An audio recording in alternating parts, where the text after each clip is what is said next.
Hey, Lou. It's great seeing you. By the way, Thank you so much. I'm glad to be back. This meeting is being live streamed. Okay. We are live. Got it. Okay. It keeps popping up.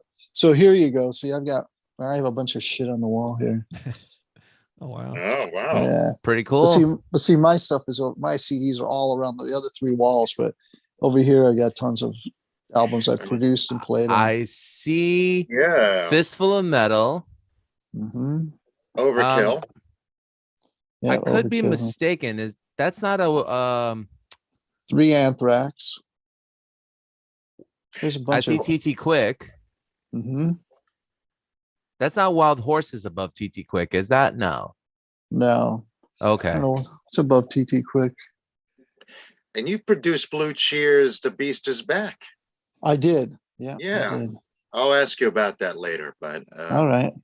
Yes. Wayne right now is getting the intro and the promo ready. I'm gonna just do the intro because I don't want to. It's gonna be 2 minutes. Let's just do the intro. Let's just do the intro. We'll do the promo after the show. How about that? All right, cool. Yes. All right. I don't want to. With my horrible COVID voice announcing it. Yes. So you had COVID?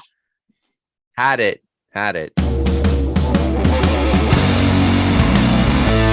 It's time for Red Salad Review with your hosts, Wayne Noon, Greg Narlow, and Lou Max.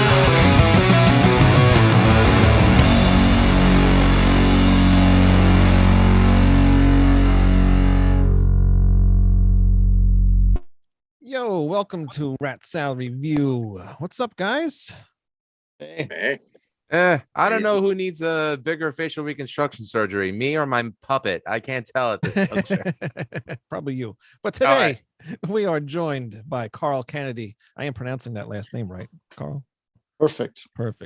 Mm-hmm. Welcome aboard, the legend, the man himself. Woo!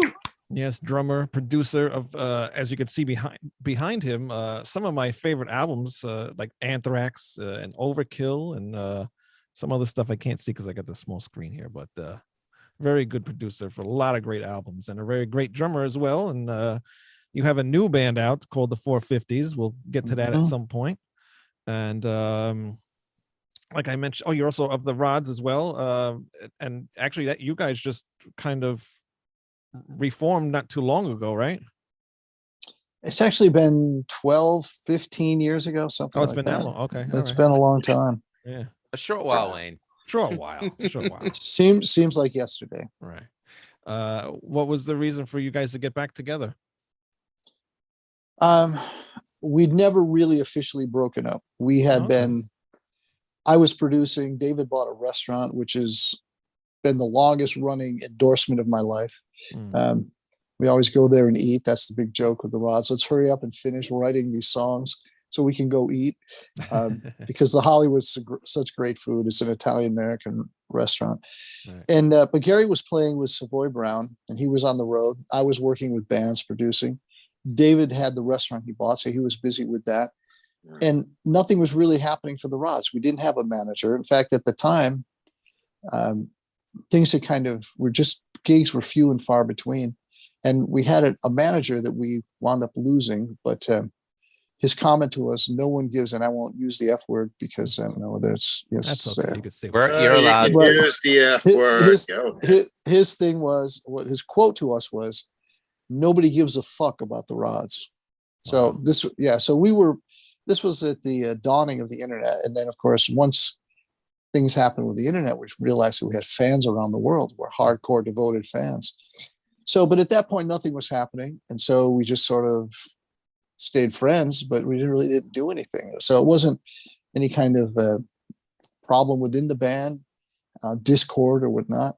We just sort of stayed friends and went on and raised our families. And then one day, our good friend Alfonso, the quote unquote Rod father, who had a music store where we formed, and he would, when we were struggling and had no money, he'd pull out this big wad of money and go, "Hey, go get me some coffee across the street."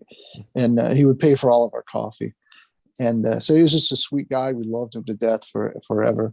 And so when he passed away, they had a benefit and they asked the Rods to play because the girls used to go to bed listening to the Rods rehearse. We used to rehearse at night until 9:30 or 10 in his warehouse, which was right across from where they lived. So they invited us to play. We played, and I was like, wow, this is like we haven't stopped playing. And so then we thought, well, let's carry on. And then David had done an album, Third Wish, which was a killer album. And we thought, you know what, let's start playing. Let's start recording an album. That's simple as that. I wish I had a better story about what the grand plan was, but that's the story. Yeah. No, that's cool though, because to see that you were still wanting to do the band and continue with it is, it's great, because a lot of people, once the band ends, that's they're kind of done with it. But it's cool I had want to continue that. I had an issue or a concern, and that was that had seen a lot of bands who were early 80s bands, and I'm not going to name names, but some of them were just a reasonable facsimile of themselves. They were watered down, lukewarm versions. And I was, when we fired it up, I thought, you know what, if it's either going to be like it always was, or I don't want anything to do with it. Right. Because the last thing I wanted was to, just let it go, just leave the band alone and don't kind of run it into the ground. But as it turned out, I was happily surprised, and everything was cool. Everybody was passionate. Everybody was into it and writing better. I think now I have 9 songs here in my computer. I've done 3 drum tracks to them, and I'm going to be working with the band on some live stuff now, like working on fleshing out some material. So we're well on our way to our album Shockwave. We're deep into that album. So the new Rods album will be completed probably in a couple months. Wow. So, are you releasing it on any kind of label, or are you guys doing it on your own? Well, we're doing this on our own, but we do have label interest. Okay. And we've had a couple things, but right now we had interest from a really great label, but they want things now. The labels really seem to have taken advantage of the COVID thing. It's COVID. So our budgets are cut way back, but now they want things in perpetuity. And I don't know if you're aware, but we've just re-released our entire catalog with the exception of the SPV album that we did 2 years ago.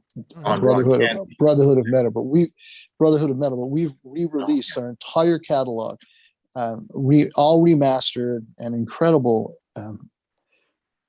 Cherry Red. Cherry Red has also done some reissues and done a great job. The High Roller has done an incredible job on the reissues. But the label that was basically a major label and asked us to, offered us a decent amount of money, but they wanted the album in perpetuity. And I don't do anything in perpetuity. It's just doing the creation of something, the hard work, and then just handing it over to basically Suits and saying, okay, here it is. Now it's as if you created this. I just can't. I'd rather put nothing out or put it out on my own or our own and leave it at that rather than give it to somebody in perpetuity. I'm just not a firm believer of it. I fought to retain our rights and our publishing from day one. After the 2 Arista albums, everything after that we own 100%. And so that's how I feel about it. And so, as much as I would love to be on that label, but so we'll see what happens. We're just going to finish the album. We're vets. We've done this before. We all have home studios. We know how to make it happen in a positive way. And we have a couple of great mix people. And hopefully Chris Collier will be mixing the album again. Mm-hmm. So we'll see what happens. Very cool. I hope everything works out well. And that's great to hear that, you own all your own stuff, because, that doesn't, that's a lot of bands aren't that lucky, A lot of bands get screwed with that. Was it Rock Candy who reissued your material, Carl? It's High Roller did the majority of it, but Cherry Red has released a couple of CDs. They did a great job on. Okay. High Roller's done all vinyl, everything, splatter discs, great booklets, photos. There are photos that they dug up that I have no freaking idea where they found them. David and I were doing an unboxing video. I'm like, what? Did you ever see this? No, I've never seen that. So. That's cool. Yeah, High Roller does a lot of really good stuff. Actually, just released Jag Panzer's back catalog as well. Mm-hmm. They do a really good job on that stuff. They do, and it's. I have to say that it really was a pain in the ass because they're so meticulous. Right. I had to dig like photos, hours and hours of photos. Had to go back to the original masters and the DATs and transfer them, and it was a lot of work because they were demanding. They wanted things, but at the end of the day, it was a great product. Yeah. Yeah. That's what matters, man. By the way, welcome, James. You're very gold today. That is because I am enjoying the Winter Olympic spirit and not only rooting for the United States, but also rooting for my family ancestral homeland of the Kingdom of Sweden. So I am wearing the Swedish hockey jersey, the best color, the best hockey jersey in the world right here. And sorry for coming in late, guys. I'll admit I've been working too much and I passed out. So It's all right. And Wow, as long does as you're it- here now? Does anybody else? And hey, James, does Sorry. anybody else? Has anybody else noticed that James? It was like the voice of God. It's a big ambient sound. It's like, Yeah. "Hi guys, I'm here." James has the Holy- perfect voice for radio, but unfortunately, he's stuck on Ratsa Review. By the way, James, to quote my favorite Swede, "Bork, bork, bork" to you, sir. Welcome aboard. Oh, thank you, our wonderful Swedish culinary ambassador. Thank you. Wow, Too that funny. voice sounds great, James. You need a cape and some special lighting and fog. Well, unfortunately, I subscribe to the ideas of Edna Mode, no capes. No capes. Wow, that's a good shirt. No capes. Not all heroes wear capes. Mhm. No. Too funny. Until we meet again. Sorry.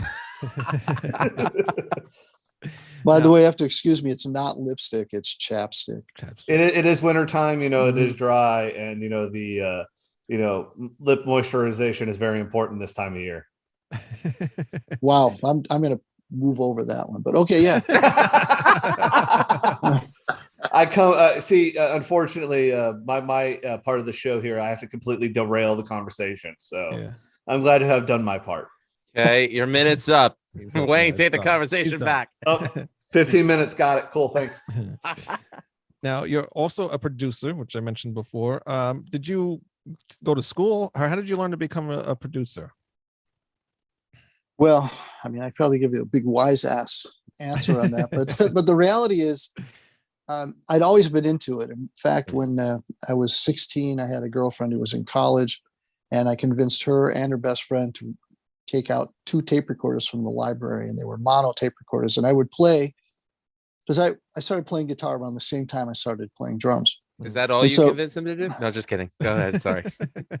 Lou, behave yourself. Sorry. Yes, please. I would never ever. There's But no anyway, chapstick involved with that one. so I actually had this cheap acoustic guitar, and I would write and I'm surprised the Guinness people haven't knocked on my door and said, here's your award for the world's worst songs, the worst song catalog, because between piano and guitar, I've written some of the worst acoustic songs and piano songs. So anyway, I would write these horrible songs, and I would then record it into the recorder, and then I would bounce it to the next recorder, and I would try to sing along or play a guitar part to it, and then bounce it back.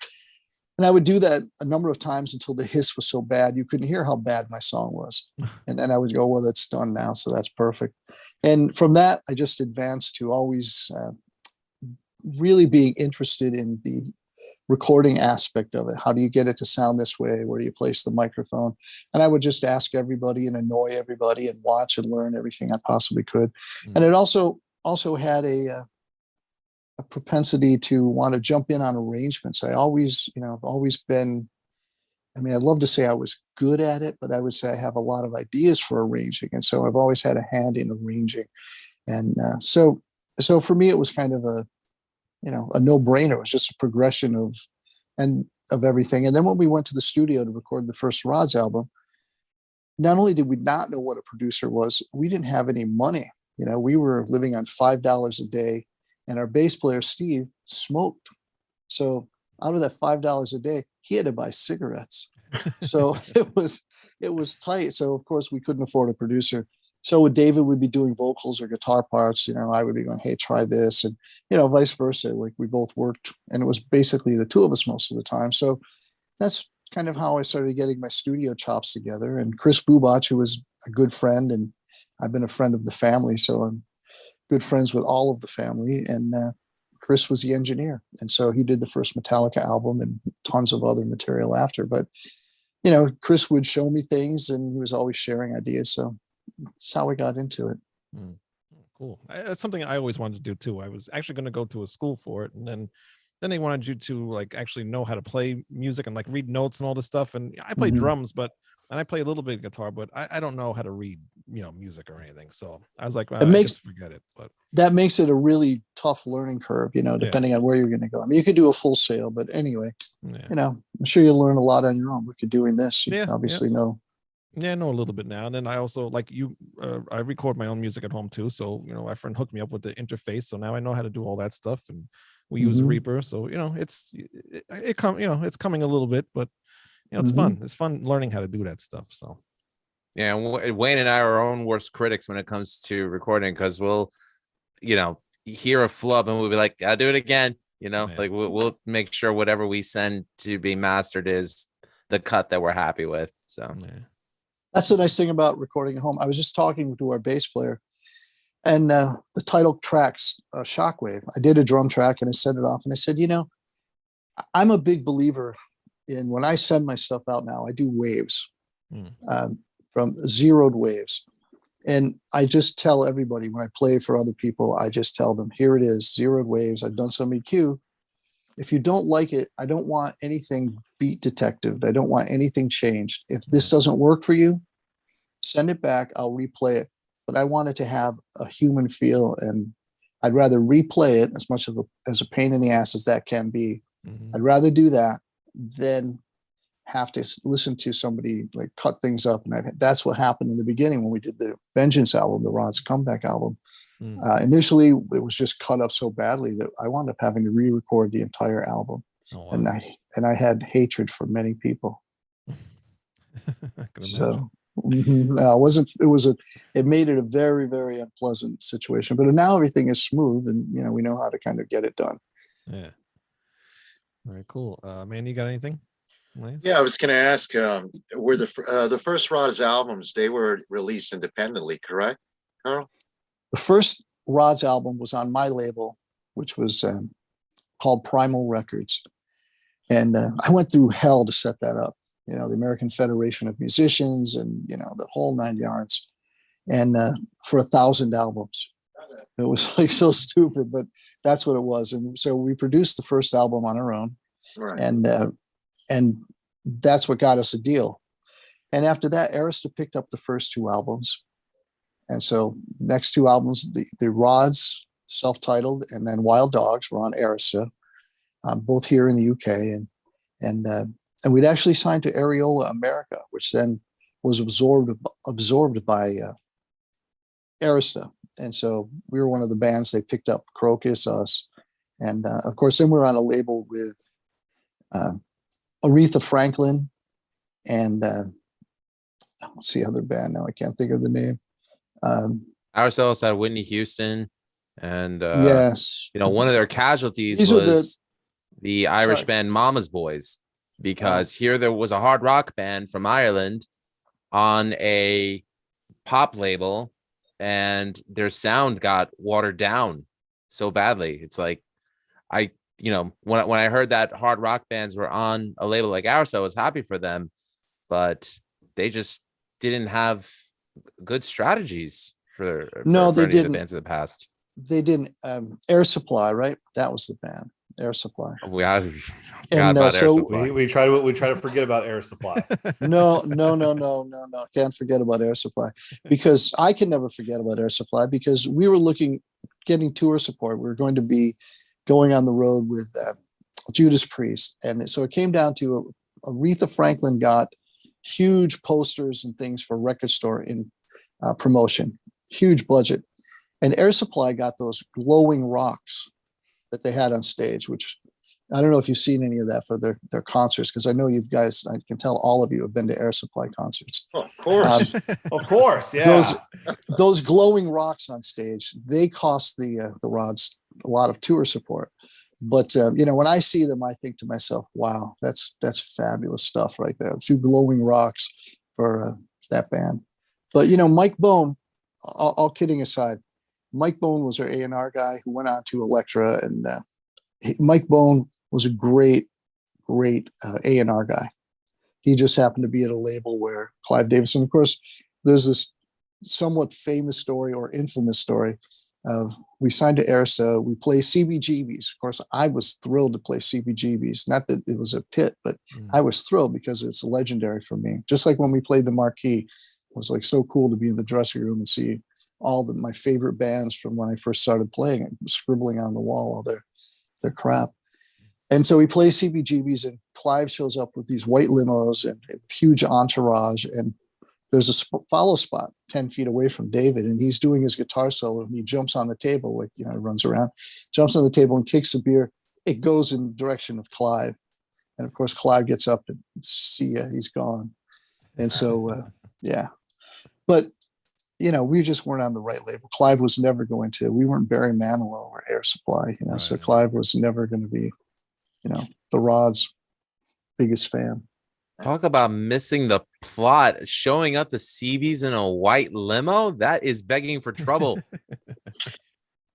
Well, the reason I ask about the independent label, because that was I know you guys weren't a punk band, but such a punk rock thing to do, because before that, you didn't really hear about indie labels. You would hear about Black Flag, had the SST, and, Dead Kennedy's alternative technical, Tentacles, alternative tentacles. Thank you. So the And first Minor metal, Threat had Discord. They had their own label. Yeah. yeah. So the first kind of metal label. Now this is, I remember, as advertisements. I didn't know what the underground was. I was living by then from the Bronx to suburbia in Florida. Was Megaforce. I remember the logo. I didn't remember seeing any of the albums in stores as a kid until Ravens Off for One. So like the Rods, I would see your ads, but I would never see them in the store. There was no internet back then. So anyway, it was such a great punk rock thing to do. Were you guys influenced by maybe not the music, but influenced by releasing independent, or, how did you guys, My goal had always been to be on a major label. Okay, so and that was my goal. But I also knew that I was going to do it myself. I'm going to, we had done. I'm in a band. Was in a band called Colossus from Boston. In fact, Colossus I just finished all my drum tracks for that album. So they're pushing me to do a vocal. Oh my God! I'm just like, come on, guys, really, a vocal? Like, no, you can do it. We'll make it sound great. Do your vocal. I'm like, oh, please. So I haven't gotten to it yet. I can't bear to hear my voice, let alone let somebody else hear it. But they're assuring me it's going to be great. But then again, that goes along with the checks in the mail. Just let me put the tip in. A lot of those great sayings that you always go, well, maybe not. So, but anyway, that band has an album, and we had a new album 42 years later, second album. But I had Primal, and we released singles on Primal, and we did an album on Primal on my label. And so, it was just a way of, I just wanted to get it out. I didn't want to get bottlenecked. And that's how it was back then. You had a major label in 79 or 80, or you did it yourself, and you were bottlenecked. You had to have an A&R person believe in you. And back then, a lot of bands, if there was a manager who had a strong band that was successful, they could just basically say, okay, sign this band. And they would get another band that they were managing. They would get them a deal. It wasn't always easy, and there was a little of that nepotism going on. So that was it. So there was no real inspiration from the punk scene or any of that. It was just a case of, I'm hell or high water. I'm going to wind up with a major label deal, or I'm going to get my music out one way or the other, and that's all it was. All right. Well, thank you, Lou. So I think it's safe to say, with the albums behind you, the albums that you've produced, I mean, I recognize Anthrax, and I see TT Quick, and I see that, as Manny mentioned before, Megaforce Records. I mean, it's pretty much safe to say that, well, you were Megaforce's in-house producer, for lack of a better term. Would it be safe to say that? I mean, I wouldn't say that. I'm always a little hesitant to claim anything like that. But Johnny, who just recently passed away. And, Rest in peace, Johnny Z. Yes. Yeah, no, just so sad. And Johnny and I hit it off the first time I called him to talk about it, and he hired me for Anthrax. And sight unseen, just because we hit it off on the phone and had a couple of good conversations. And so that's how it happened. And then he just kept giving me albums. So I think I did 7 albums for Megaforce. So that was how that went. But Johnny and I were really very good friends. You're like a brother to me. In fact, the last 4 years or so, we were talking 2 or 3 times a week, and it leaves a big hole in my life right now. But God bless him. Guy was a legend, and what he did, he fought for and changed the face of metal, brought metal to mainstream. Yeah, he was our Clive Davis, except more respectable and with a better ear for talent, I would say. Johnny and Marcia would never show up in a white limo to CBGB's. That I can guarantee. The funniest story I heard was apparently he signed Ace Frehley over a tuna fish sandwich and a handshake. Apparently that's how Ace got his record deal for Frehley's comment. Comment. I got you doing it now. Thanks, Manny. But the one that stands out to me is TT Quick, and of course everyone knows that their singer is now in Accept, and I mean talk about a comeback for metal music. I mean, Accept seems, to me at least, more popular now than they've ever been before, especially with Blood of the Nations. There's no. Sorry, go ahead. No, sorry. You're absolutely right. I agree. They're bigger than, he brought them back. The band's huge now compared to where they were prior to Mark Tornillo joining. Yeah, you're right. Because the last few Accept albums prior to that just weren't that well received with Udo. You're right. Yeah. And the live show, I mean, they're so tight. I have my first solo album, Headbanger, which was really an album that I did because I wanted to showcase my writing. But so I asked Mark if he would sing a couple songs. He sang 3 songs, and he drove here from New Jersey 2 hours or more twice to sing on my album, and wouldn't take a dime, wouldn't take gas money. Just what a great guy. And he was in Accept at the time, and but I know how hard they work, and they deserve everything they get. It's not an accident that the band is super tight and writing great material. They work hard at it. Oh, it's great that you still have a friendship with him, because I'm not saying that he would be the kind of person where once he gets that taste of success, it's like he forgets everybody that helped him when he was here get this way. But I mean, there are horror stories about that in every scene, but it's good to know that he kept that humility. No, he's totally cool. And he's a guy who was, like, when you say like bringing the band back, but he was a singer who should have had huge success decades ago. And so I'm glad that he's coming into his own now. It's long overdue and well deserved. Carl, when you write a song, I'm sorry, go ahead. No, as to say, anyone else, go ahead. Yeah, I was going to say, Carl, when you write a song, how do you determine whether it's going to be something for your solo project, 450, or the Rides? I mean, how do you personally determine that? Do you write for the band, or do you write for a certain project, or you're just writing wherever the song lands, whatever, how do you determine that as a songwriter? When I pick up, like, for example, there's so many different ways. When I pick up a guitar to write a song, we have a saying in the Rods that if it's more than 3 chords or takes more than 5 minutes to learn, it's not a good Rods song. So that's rule number 1. And of course we say it in jest, but we're totally sincere about it, because the Rods are like when I always say that when I count the set off, like, we don't have breaks in our sets. Now we may going forward, but in the past, our sets all the songs are tied together. And so it's like the train leaves the station and it just goes to the end of the set. And so there's no time to, because of the way we are, it's a ball of energy, however good or bad that may be. there's no time to have little nuances and little cute things and musical things. And that's why we wound up doing the Hollywood album, because David and I write different types of material. And so we didn't want to put it out as a Rods album at that time, because we felt it would be kind of, trying to scam our fans, scam Rods fans. So with the Rods, there's a certain thing. And David wrote a song called Getting Higher. And in the early days, because when we started the band, we were doing clubs and we were rehearsing and writing and building equipment and doing t-shirts. We would get together at 10 a.m. at Alfonso's. We would rehearse till noon or so. We go back to Ithaca, to my place, my garage, and we would build equipment. Some of those cabinets David still has. I still have a teal cabinet that I have, a 12-inch teal cabinet. And I also had my drum monitors that I built. And we'd do t-shirts. And then around 6 o'clock at night, we would go back to Alfonso's and we would rehearse until 9 or 10.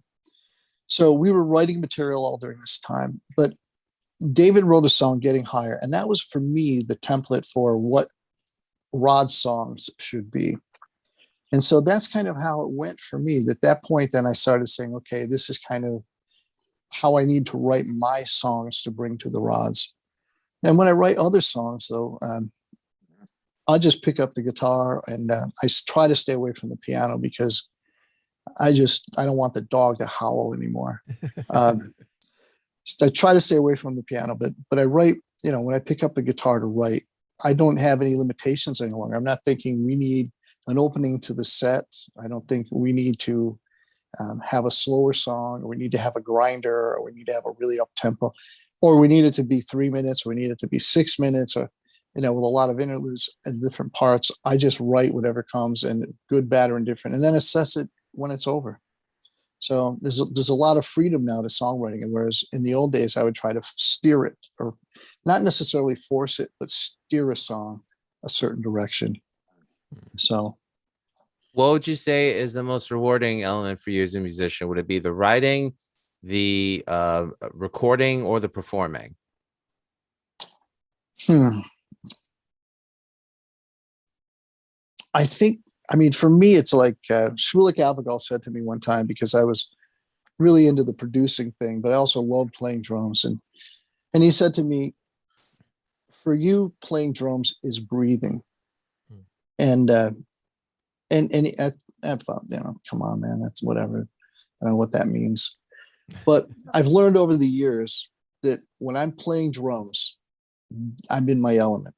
Obviously, I've been doing it since I was 13, and I'm ancient now. I just turned 69 a week ago, Thursday. And I was so Brave Words picked up my drum solo. I can't believe my friend, who's a vice president at Borg Warner, called me. He goes, "Hey, I saw your solo." But for me, I realized that sitting behind the kit and playing when things are going well, that is me in my element. And, I don't know, I want to be, gushy and whatever, but say, oh, well, that's what I was meant to do.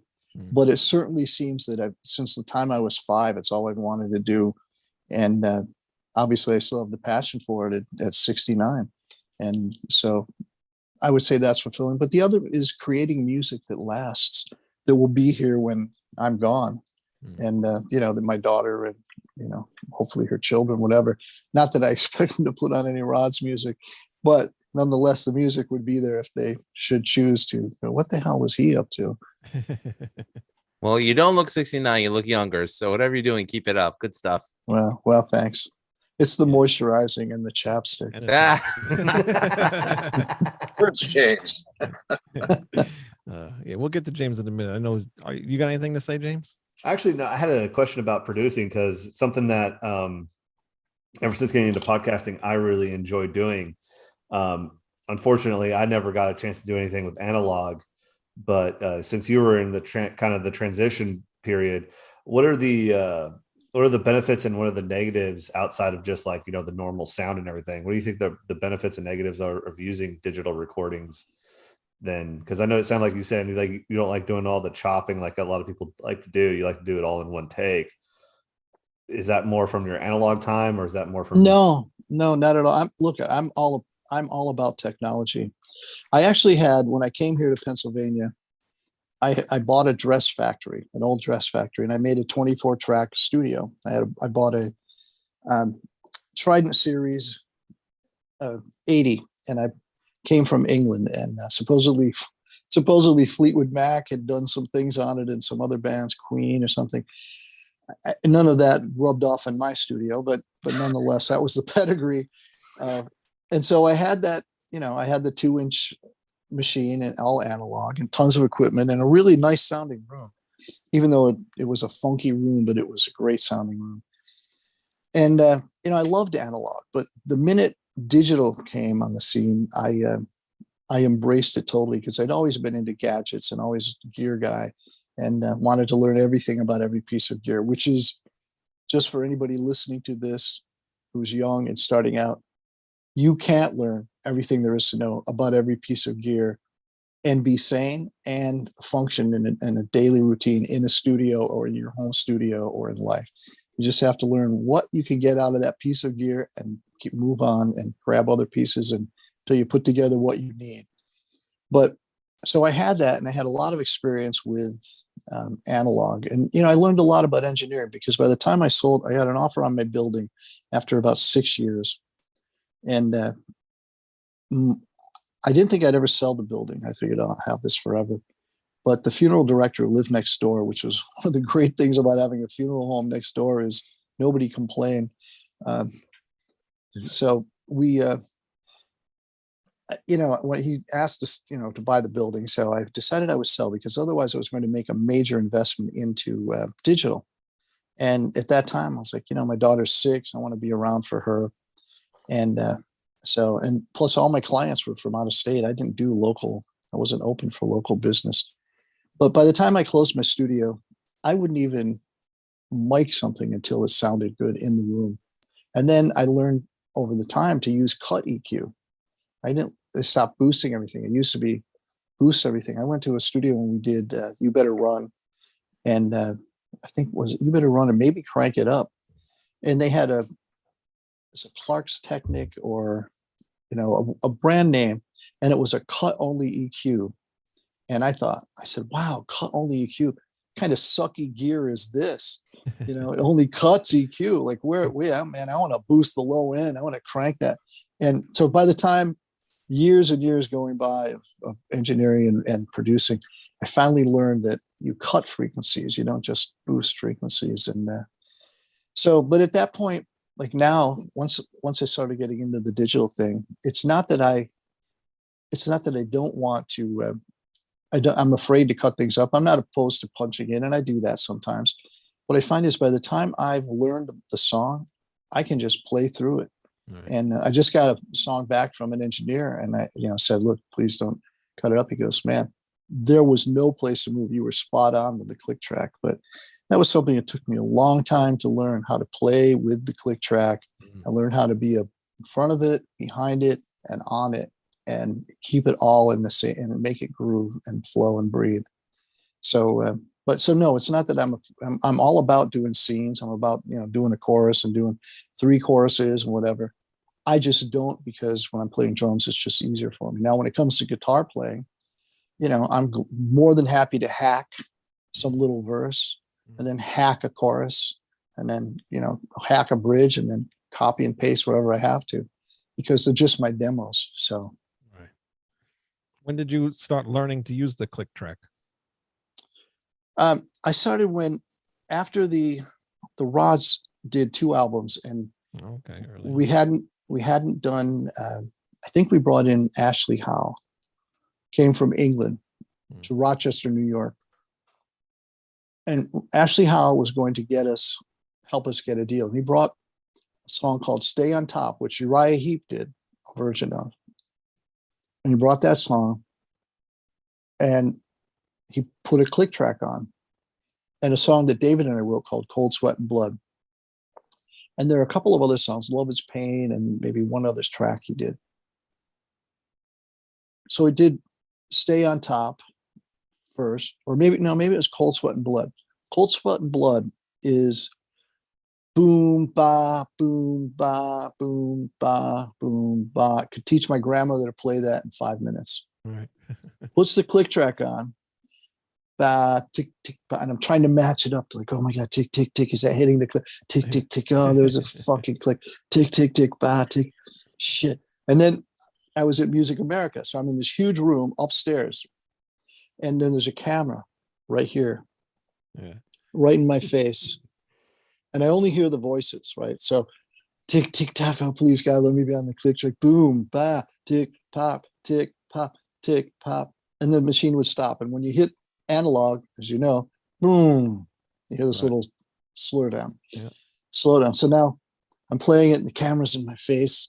And I hear, right, Carl, we're going to roll it back, mate. And let's give it a go from the top, all right? I'm like, yeah, sure. Tick, tick, pop, tick, tick, pop. Okay. The camera's in my face. All right, let's try it again, mate. No input, right? No input. Like, hey, just relax. Play, like, let the click be a pulse. Right. I try to teach young drummers, like, hey, it's music. It's not just metronomic. It's music. So anyway, we do it again. We go on like 4 or 5 times. It's getting closer and closer to me. Boom. And the camera's there, and the silence is long. And then I hear, right then, we'll drop in.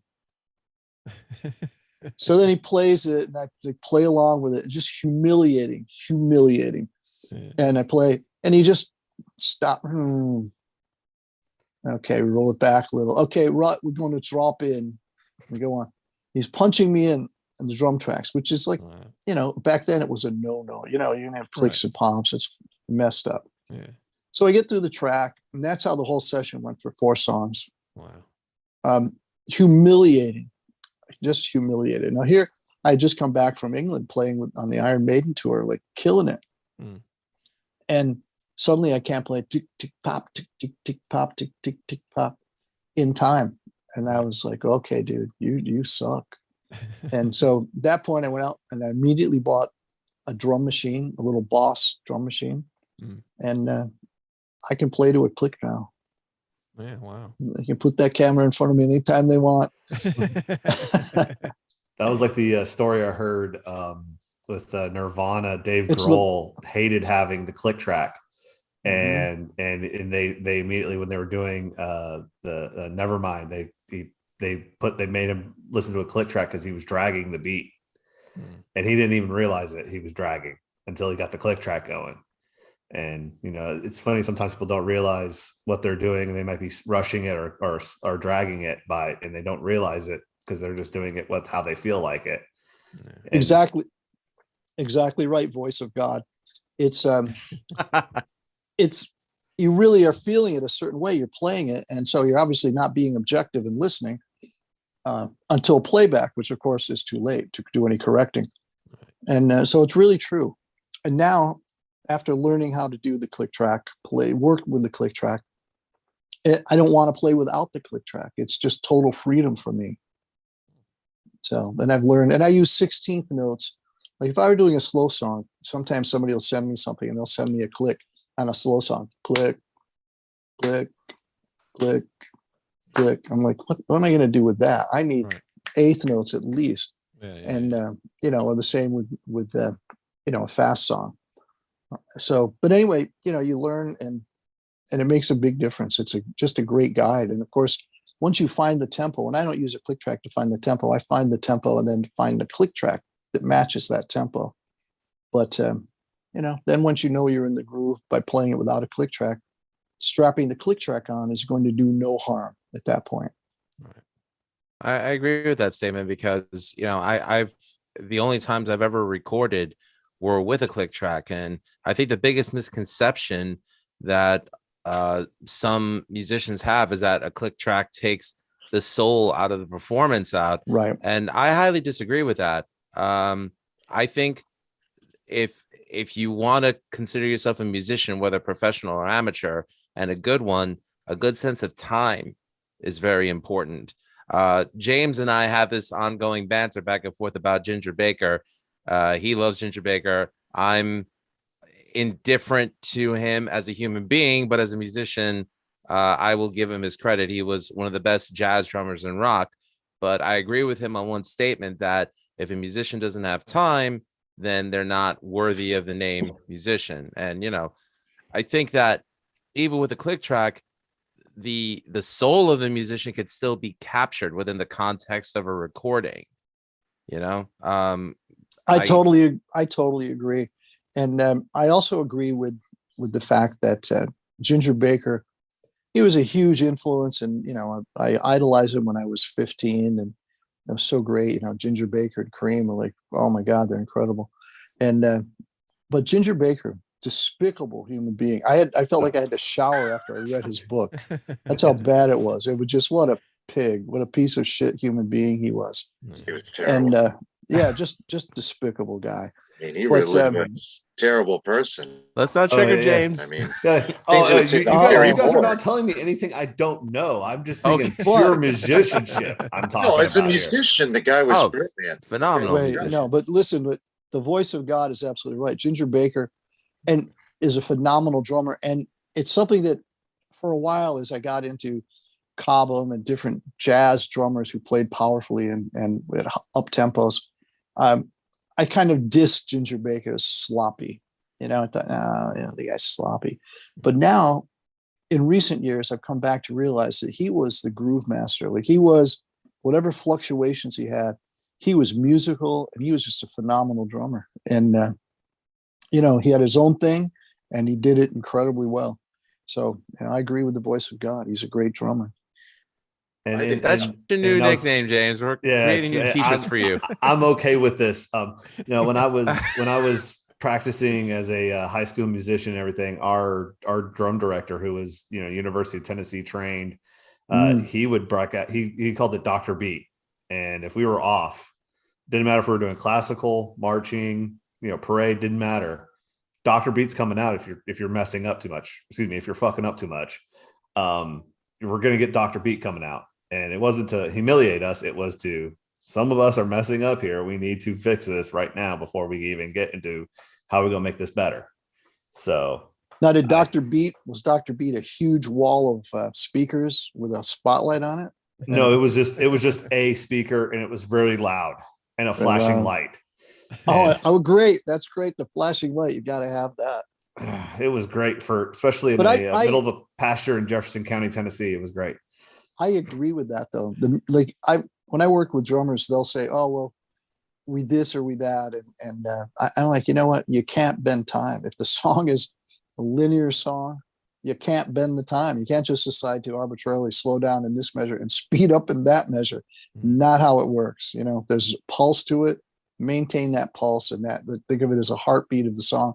You've got to make it happen. And so I agree. You got to. I don't know about Dr. Beat, but I like that. Next project I do, Dr. Beat's I'm gonna get a big light that's in sync with the click track, and just until they tell the truth. Are there any musicians, particularly drummers, possibly in the last, let's say, 10 to 20 years that have impressed you? I know a lot of people who are drummers give praise to Joey Jordison of Slipknot. I don't know how you feel about people like him. Amazing. Now I'm going to give you I have a friend who has a very healthy ego, so I'm going to give you the answer that I believe he would give, and that would be no. Fair enough. But for me, yeah, everybody. I mean, Joey had this incredible style and approach to things. It was amazing. But there's so many drummers. Like right now, I mean, I was into I didn't love Portnoy at first in Dream Theater for some reason. Not that I didn't recognize him as a phenomenal drummer. Not saying that. I was always wow, this guy's amazing. But the stuff left me cold for whatever reason. I was just not tuned in. My engineer at my studio, he would always play Dream Theater. I'm like, yeah. My friend booked Dream Theater. Susan Burke, John Dittmar, they were their agency for a long time. So I could have gone to those concerts, no charge. I just never did. And, I obviously missed the boat on it because sometimes I'm arrogant and pigheaded, but it left me cold. But then when I heard Winery Dogs, and of course I love Billy and I are friends. And so of course I listened to that, and I went to see them. And Portnoy was using a single bass kit, and it blew me away at how musical he was, how he approached it, from going from a huge drum set, which I always loved playing, to playing a very stripped down drum kit and still making it sound like a huge multi-drum kit. So, I became a huge fan at that point because of that. But, Portnoy, Zuckerman is probably lately my favorite drummer because of the fact that he has incredible technique, but he also has this musicality, and he's put it all together, and he's got incredibly fast chops. He's as fast as any drummer out there. But so many drummers today, from young kids to, people in their 40s, guys in their 40s, women in their 40s, they're incredible drummers. Like, how do you determine which drummer is better, quote unquote, than the next? It's just style or approach, or how you whether you identify with what they do, like how they approach their drum kit. So, I would say in the last 20 years, of course, there's so many drummers who've impressed me, and I try to steal from everybody, and I'm not embarrassed to say that. And I'm also, aside from not being embarrassed about stealing from everybody, I'm not afraid to do a watered down, crappy version of one of their licks. Well, I'm excited because in March I'm going to go see Tool, so I get to see Danny live, and I am super excited to see that, just because the guitarist. No, the drummer for Tool. No, the guitarist in the 450s. Oh, sorry. I interrupted you, and interrupting God might not be a good idea. How dare you? I will smite you. Blasphemy. But the guitarist in the 450s, he's a huge Danny Carey fan. Huge. In fact, he asked me to kind of channel him, which of course there was no way I could come close to it, but in one of the 450 songs. So very cool. That'll be a cool concert. Yeah. And a good segue. Yeah. Well, I have a couple of things. You guys just keep talking. You forgot this is my show. Well, Bye, Wayne. If you keep saying you are the leader, a lot of people say then you're saying you're not having the leadership skills. You're supposed to take command, sir. Well, take the lead and don't let your Fuhrer get over you. All right. Now I'm sorry. I feel like I've been rambling on. I apologize. You're the guest. You're supposed to be sir. No, sir. This is part of the show. It's you we like, Carl. It's Wayne we don't. Yeah. We can talk to each other anytime. You're the guest. Okay. Yeah. But sorry, Wayne. Take your show back. Friday, I'm going to see another Carl Palmer. Emerson, Lake and Palmer, who's still playing great. Yeah, he unbelievable. Is. Yeah. That's my father-in-law's favorite band, so he's playing close nearby here. So what's he doing? He's doing a 40th anniversary of ELP. Oh, well, because the other two guys are gone. That's got to be two guys. Yeah, he's got these two young kids. And the guitarist plays guitar. Yeah, and the guitarist. And I talked to Joe Camo, and I asked Joe Camo, they're playing at Machuk. Should I go? And I couldn't go because I had been exposed to COVID. I've had COVID, but I was exposed to it and I couldn't go. So I watched the videos, and he told me, he goes, watch the guitarist. And so I started watching some videos. That young guitarist you're talking about, he's unbelievable at duplicating ELP parts, like Keith Emerson's parts on guitar. It's phenomenal. Wow. Yeah, they're pretty good. So it'll be fun to see that. The only one disappointment I have is nobody's singing. I like to hear, vocals. Oh, is it all instrumental? It's all instrumental. And I think Carl sings like maybe one song, and he says it's kind of funny how he does it, but we'll see how it goes. It's hard to replace Greg Lake, whether you like those guys or not. He had a great voice. What a voice. Yeah. With a big voice. Yeah. And my other thing was seeing behind you your albums that you have produced. Two, or actually kind of three of my favorites. Anthrax, Fistful of Metal, Armed and Dangerous, and Spreading the Disease. What was it like working on that first Anthrax album? Because I just had Neil Turbin on another show that I do, because he was working with another musician that comes on my show. What was it? Because Neil was a little crazy. So was he kind of like that back then too, with the conspiracy theories and all that? Neil is a ball of energy. Yeah. But I love Neil, and Neil is phenomenal. He was a very cool guy. He's a cool guy. You got to understand, Neil is a unique artiste.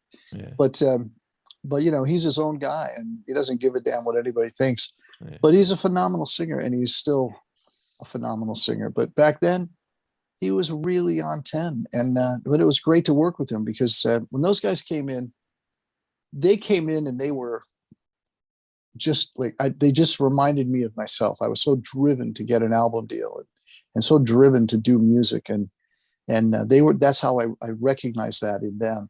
And so my goal was to harness that and to get that energy, get them to play tight. And really, what happened was very quickly.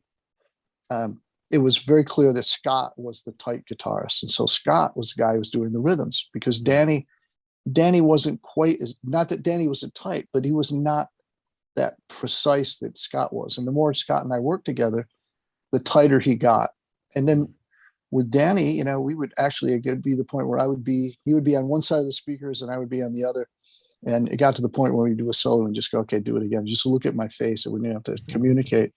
And, but, it was bringing them together. And Dan Lilker, what a great guy, a talented guy. And, I had asked him to play with the Pick, which we played in Chicago a few years ago, 4 years ago, maybe. And Dan's a really tall guy. Now he sees me and I'm sitting down like on a low bench. I'm way down. And Dan walks up to me and goes, "I want to talk to you." And I was like, "Oh man, I'm gonna hear it now. You were such a jackass back then, man." But he sat down, and he's such a soft-spoken guy, and he's such a nice guy. And he goes, "I have to thank you. Changed a lot of things for me by telling me I had to play with the Pick, learn how to play with the Pick." And I was like, "Man, he's gonna kick my ass." Yeah. And since then, he's been playing in nothing but grindcore and black metal bands. So whatever advice you gave him worked for him, definitely. But he's it was great. So it was cool working with those guys. Of course, Charlie, from day one, I told Charlie, you're going to be featured in Modern Drummer in no time, because he was great. And I wish he was. He played flawlessly. His drums were tuned well. He was a flawless drummer. He was a 1 and 2 take guy. Like everything was perfect with Charlie. He came in prepared and he executed. And I just heard his producer say on this last album, second to last album, that Charlie was so consistent. And that's exactly what I had. When he played Gung Ho, we hadn't heard that BPMs, the bass drums really. You weren't hearing people playing that speed and especially that precisely. Yeah. And he knocked that out in one take. We were all just like, wow, that was incredible to witness that. Yeah, so anything influence on me.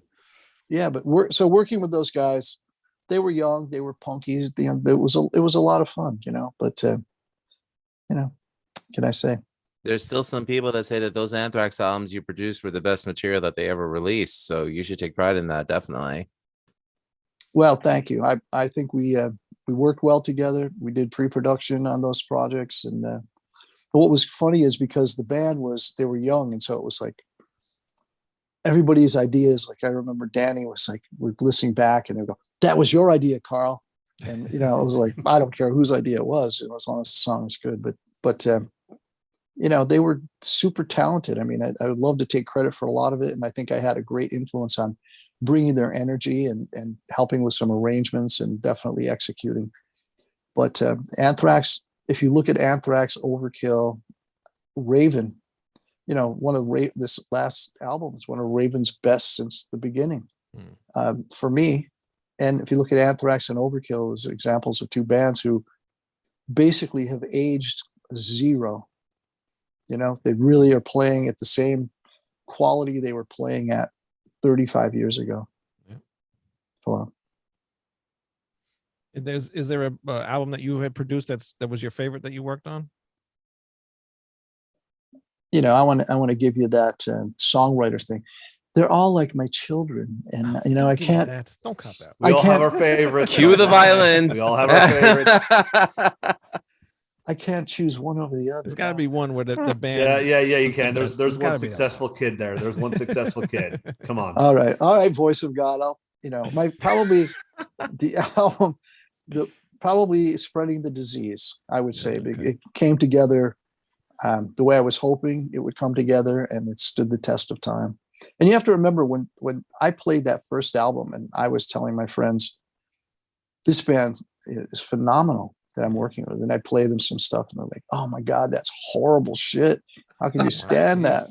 Yeah, they're like, but you have to remember that it was the changing of the guard, Right. and they didn't want to see the future, and they didn't even understand it, some of them.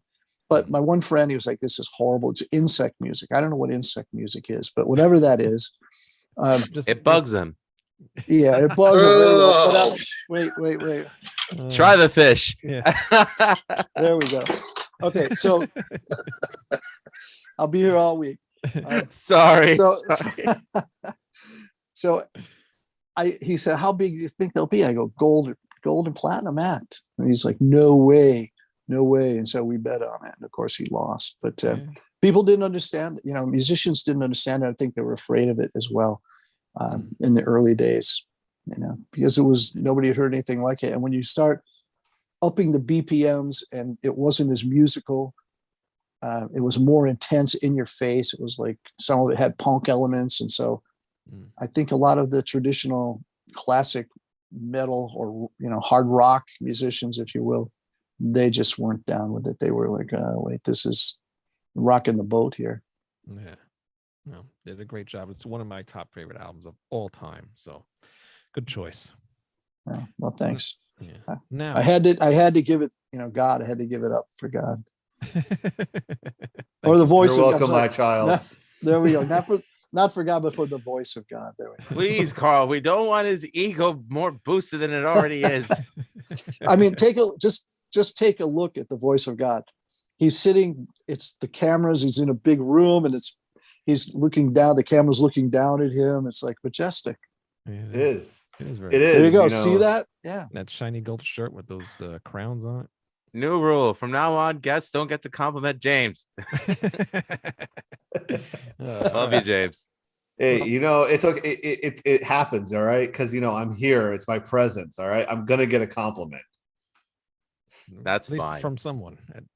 Anyway. Wow, this is out of control now. Voice of God is getting too big for that room. Yeah, it's all went to his Oh, I you have can't, no I idea, can't. sir. Oh God. all right. This So is now awesome. you have a new band that's out called the 450s. Explain, where does that name come from? That is a name that we never explained. It was a name, we needed a name. We started, tossing around all kinds of names like the Lilies and the Rocks and the Pens and whatever. We had we're just trying to think of a name. And our singer came up with the name the 450s, and we're like, you know what? Good enough. Wow. Interesting. Yeah. No, I wish I had that really great cryptic and mystical kind But of it's cool though, because you think it has a story, backstory. but it doesn't. has no story whatsoever. That's cool. It's a cool name though. So how did the band get together then? Because I know two of them are brothers, right? The guitar player and the bass player, right? They're brothers. Correct. So I had produced Young Turk and managed Young Turk years ago. Got them a deal with Geffen, and then took them to Virgin. We did an album for both labels, and the album for Geffen didn't happen because David Geffen sold the company. And so I concocted this story, which Geffen corroborated in Billboard magazine, and I just took them off the label and went to Virgin. So I had worked with Rhett and managed Rhett from the time he conned me when I was in Tampa, Wayne, in your area there with. That's Manny's area. I'm in New York. Oh, Manny. Sorry, Manny. Yeah, And, it's all good. so when I was in Tampa, Rhett would call me, the singer, and he would say, "Come on, man, come down and hear my band." I'm like, "Look, I want to go home. I've been here 3 months. I'm going home. Fly to Miami and meet me. I'll meet you at the airport." And I remember back then, before the terrorism, you could just walk into the airport. You could walk somebody to the gate and basically walk to the door with them to the plane. Yeah. And so he's like, "Come on, man, just meet me and fly down here." I'm like, "Oh, look, kid, I'm not interested." So he hammered me. So finally I said, "Okay, I'll fly down to Tampa, or fly to Miami." Sorry. I was in Tampa. I'll fly to Miami, and then I'll fly home from Miami. So we met, and I liked him. He was a hustler, he's a smart kid, and I loved his voice. And so that's how I signed him to my production company. And, so that's how I knew Rhett, and then wound up with the rest of Young Turk. But that's how the singer wound up in this band. And of course, when Jim and Bob, they had a band called St. James, and we released a lot of material 4 years ago now, material was unreleased that we had done albums, and I could just never get them signed. Their singer was like a bad version of David Lee Roth. He sang all the diphthongs and the same. I don't know. He's a nice guy. He's a great looking guy, nice guy, and he has a decent voice, but he just didn't sing with any feel. Couldn't get a performance out of him that had any feel. Mm-hmm. And so nothing happened. And I wound up being the de facto drummer in that band. It was like the Spinal Tap thing. Every time they bring a drummer in, something would happen. They brought one drummer in. He got dengue fever, had to send him home. I wound up playing drums on that whole thing in 6 hours, did the whole album. Wow. And then I was so sick, they'd still talk about it, how I was lying under the console listening to playback because I had the flu so bad. Wow. So badly. And then another drummer came in, and he had a little portable TV, and he was on his cell phone talking to his mom, placing bets during the games while we were recording. And so they said, thanks, good luck with the bets, get out. And so then I wound up playing on that project. And then there was another one and it's on YouTube, Angry Band Girlfriend, I think I have it on as. And the guy came up, we took photos that day, and we started to record that night. And his girlfriend called and left message after message. You hate those guys. Those guys suck. She's going on and on, call after call after call.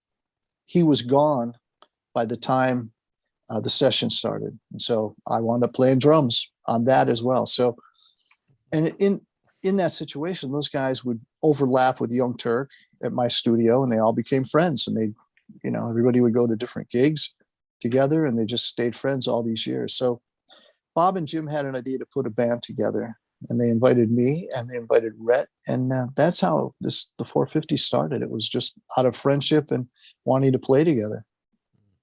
Oh, very cool. I never heard of Rhett's other stuff, because I know he does his solo stuff, right? Rhett has a band, the Buttercups. He has some solo stuff. He's done an album in Spanish. Oh, wow. So, yeah. And reading in the bio, apparently this is like the heaviest thing he's done so far, right? Yeah, he's not particularly, he's a really funky groove guy, really like with some rap, and he's a great lyricist. He's like watching him write things on the fly. And that was how it was with the Young Turk. We'd do a session and record a couple songs, and I'd go home at night, come back in the morning, they'd have 2 new songs, lyrics, melody, everything done. That's how he is. Very prolific, very talented. I would say that he is one of the closest people to being a genius that I know.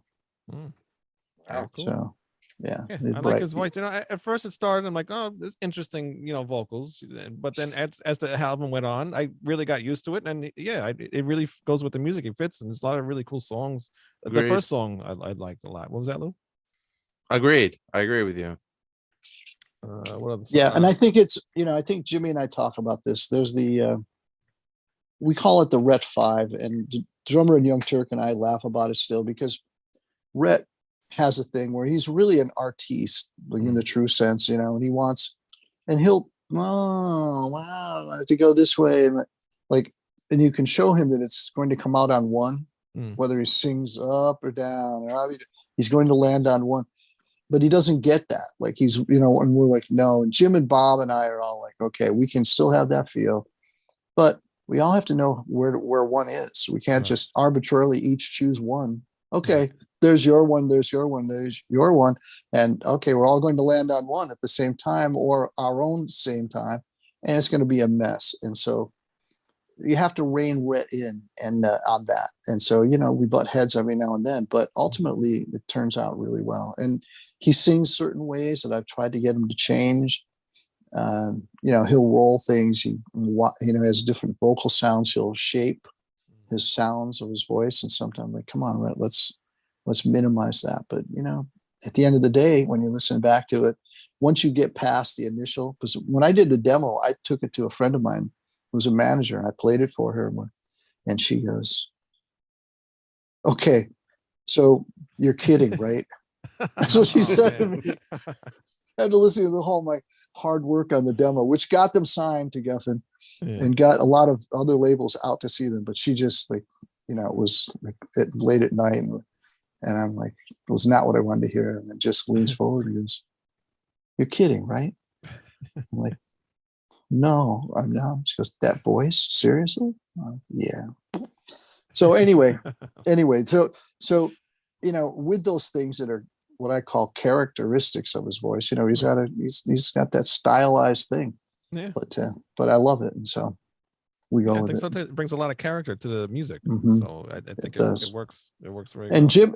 in this one, Jim and Rhett wrote the material on the 450s, and so I was supposed to go to Atlanta for the writing session, and something had happened. I'd injured my shoulder, and I was like, I just could not get comfortable. There's no way I was going to get on a plane. It was 5 a.m. when I was going to go to the airport, and I had to call it. I can't get on a plane. So they wrote it. So I wound up showed up in Miami and just ran the songs down one at a time. Would make some suggestions on tempos, feels, and sometimes a little arrangement thing, and very minor. I'd love to take credit for, oh my God, I shaped everything, but it was very, very minor. The few things I did do. And we would run it down in the same room. And you have to remember, I've been recording remotely for a long time. It was a great, like when you hear the bass and drum tracks, those are live, one take. Like we don't, it's not like they're reinventing the wheel, but in terms of a feel and tight, and I learned those songs like 1 or 2 times, and we had the tracks done. So it was a really rewarding experience. And of course, it was in Miami, and it was sunny and hot and beautiful. And you go outside, and it was like beautiful, as opposed to here when I go outside and I fall on my ass because it's all ice. Yes. Lou, you got something? What I like about the album itself, aside from the songs and the performances, is the production. Like, you could tell that it was, produced in a modern age, but it still has like that vintage sound. Like, it doesn't sound overly compressed. The instrumentation sounds like there's warmth and depth to it. It's because I'm an audiophile, so I'm always listening on the production for anything that I play either through my phone or on my computer. And I'd have to say it's probably one of the best produced albums I've heard in the last 5 years. So wow, that's a big compliment. I appreciate it. Jim and I, and Jim deserves a lot of credit, because Jim is, he's probably more a Satriani, Eddie Van Halen style guitarist, which you don't hear on this album, right? So for him, it was he had to kind of walk a tightrope to deal with some of the things we were asking of him, and he really did a great job. And Jim and I worked hard to separate guitar parts and make sure there was some distinction in things. And we referenced things prior to getting to Miami, and one of them was the Stones album. Of course, now I can't think of it. Exile? Sorry? Was it Exile? No, it wasn't Exile. It was Sticky Fingers. Sticky Fingers. And the guitar parts are so well done and separated. Oh, yeah, they're like weaved in, yeah. They are. And so that was the goal on this. And then, of course, I wound up with Chris Collier. I was looking to the Brotherhood of Metal. I wanted a great engineer to do the album, to mix it. And so I started listening to everything. And I'm listening, and I'm listening to different things, and I'm listening to Last in Line on my iPhone. And it sounds like things going to blow up. It sounds great. It sounds huge. I can hear everything. Like, I can hear decay on the drums. I get the guitar. Everything sounds phenomenal. So I asked around, and I found Jeff Pilsner told me about it was Chris Collier. And so I contacted Chris, and we wound up Chris mixing the album, the Rods album, Brotherhood of Metal. And so I was like, okay, he's the guy. And so then he produced the Canedy album and did a fantastic job on that as well. And so when it came to the 450s, it was a no-brainer to me to have Chris be involved. But we also had Jack Douglas involved. So Jack Douglas, Chris Collier mixed the album, and Jack Douglas mixed the album. So what we did was, at the end of it, we just decided which one we thought had the best mix for the song. And that's what you hear on the album. And Jack Douglas was you can see why he is such a great producer. he had some great ideas in terms of what to take out or how to feature something. He did a great, very musical job. So, I see why Jack Douglas has been around for so long and such a high level, great producer. James? Actually, I enjoyed some of the songs. So like I got a huge, and I know this isn't probably what you were going for, but I got a bunch of Iggy Pop vibes for some of the songs there. And I don't know why. I think it's because of the voice of the singer. I just got a lot of, it was something that you didn't expect. You didn't expect that type of voice to come out of that type of music. And it was different. And the guitar licks were it was always it was like Rolling Stones. They came in, but when they came in, you noticed them, and they were there, and they were sharp, and they sounded great. So I really enjoyed. There were some parts that not my cup of tea, but that's because I'm more the black metal fan in this whole group. So I'm Wayne has tolerated my music for a few times. So well, you know what? I want to speak to that, but if you notice in the picture here, it looks like there's a specter with headphones right over your right shoulder. That's okay. So to be honest, we are remodeling our guest bedroom in our apartment for a workout room, and that's just a bunch of junk. I think that's it. That's a fan and a yoga mat roller. and okay. Are you guys buying this from the voice of God that it's a fan and a yoga mat? That looks like some kind of absolutely. There's some kind of specter looking over and your that is shoulder. a Honduran wood mask that my wife bought somehow, and yeah, he's just hanging out. Was it from Honduras at least? So anyway, to specter in his room. Answer that, I mean, he is obviously he had Jagger influences, Iggy Pop influences. New York Dolls, Johansson, Michael Monroe. I think you're right. I mean, he just, he was definitely those Lou Reed, like Velvet Underground. He was like, those were his influences. He's more of a feel singer than a technical singer. Yeah, I agree. Right. But that's what sold the music man, to me is to me. I think it's a compliment what James said, comparing him to Iggy Pop. I think, yeah, I do too. Yeah, I think actually it's a huge compliment. I think showing your roots is totally cool. I think we all listen and learn, and you kind of absorb, and then you spit it back out, and you hopefully in your own version of it. But there's no reason to hide your roots. If you love something and you ingest it, it's going to come out one way or the other. And unless it's a cheap derivative version, like a lot of my drum licks, I'm just putting that out there. It's a good thing. Yeah, and someone like Lou Reed or even a Bob Dylan, it's really about whether you like their voice or not, you remember it, and it's about how the emotions it convey. Same thing with the singer. I think that's what was good about him. I have no idea if he's technically a good singer or not, nor do I care. What I cared about is he made me feel something. Right. And I'm a huge Dylan fan. Same here. My daughter's a music teacher, and she's a singer, and she had a group called the Pixie Chicks from the time she was 9. And I put up a video of them at Hershey Park Star Pavilion on YouTube if you want to look for the Pixie Chicks with I think it's a Z, CHICKZ. But she's always been into music. She's a great singer. But I cannot get her to love Bob Dylan. She's like, oh my God, the voice, I can't. She goes, I know the songs are great. I'm like, just listen to some of the, can't do it. But, I'm a big Dylan fan. I get past the fact that the vocal stylings, I think, are cool. That's what sells the song to me sometimes. I like his voice, and I named one of my children Dylan. So there you go. The guitarist in the 450s did so also. Well, that makes him very cool in my book.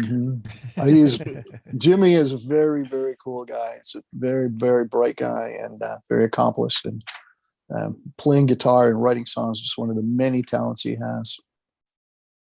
I didn't recognize the Iggy Pop comparisons until James mentioned it, and I can see that. But I was actually hearing, this is going to sound really varied, but I'm weird like that.